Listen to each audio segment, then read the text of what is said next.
আমাদের দেশপ্রেমিকের থেকে দেশদ্রোহী বেশি। ফ্যাসিস্টের ফ্রেম বদল করে যারাই আসবে তাদেরকে আমরা চিনি।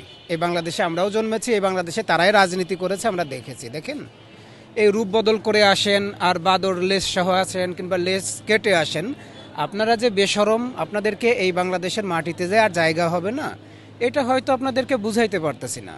সামনে নির্বাচনকে কেন্দ্র করে আমরা একটু বিনয়ী হয়ে গেছি। কি কারণে? দেশের মানুষই ভয়ে আছে যে আগামী নির্বাচনটা কি আসলেই আইন শৃঙ্খলা রক্ষাকারী বাহিনী ঠিকঠাক করতে পারবে কি পারবে না। দেশের মানুষ আসলেই সবাই প্রশ্ন করে। একটা প্রশ্ন আপনাদেরকেও করবে বারবার, দেখবেন যে ভাই আসলে কি নির্বাচন হবে, নির্বাচন হইলেও কি আসলে গণহত্যাটা ঠেকানো যাবে কিনা, নির্বাচনী গণহত্যা যেটা। জাতীয় পার্টি কী ছিল আপনারা দেখেছেন, 14 দল কী ছিল আপনারা দেখেছেন। এরকম বাংলাদেশের সব থেকে বড় যে ঝামেলাটা সেটা হলো আমাদের দেশপ্রেমিকের থেকে দেশদ্রোহী বেশি। আপনি খোঁজ নিয়ে দেখেন, এখনই যদি বাংলাদেশে কেউ উস্কানি দিয়ে দেয়, বিপ্লবীদের উস্কানি দিয়ে দেয়, রাজনৈতিক কোনো একটা দলকে উস্কানি দিয়ে দেয়, কিংবা কোনো রাজনৈতিক দল যদি বুঝে ফেলে, দেখেন আমরা এখনও মনে করি যে জামাত ইসলাম 12টা দলকে সাথে নিয়ে যে ঐক্য করেছে সেটা শক্তিশালী।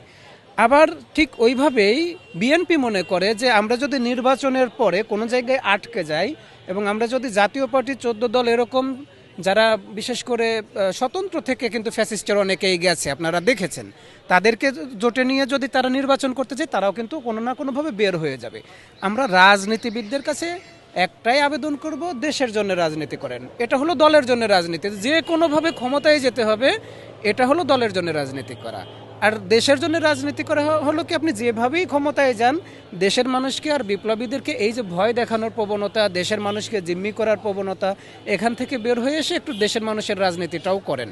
তাহলে আগামী দিনে কি হবে, 24 পরবর্তী সময়ে একটা প্রজন্ম দাঁড়িয়ে গেছে, যে প্রজন্মটা এখন আইনও বোঝে, বিপ্লবও বোঝে। জুলাই ঐক্যকে আজকে আমি একাত্মতা জানাতে এসেছিলাম। কী কারণে? তারা আইনিভাবে যেভাবে লড়াইটা চালিয়ে যাচ্ছে, একইভাবে রাজপথটা দখল করে আছে, হোক ছোট সংখ্যায় হোক বড়। আমরা বিপ্লবের সাথে বুদ্ধিবৃত্তিক বিপ্লব শিখে গেছি।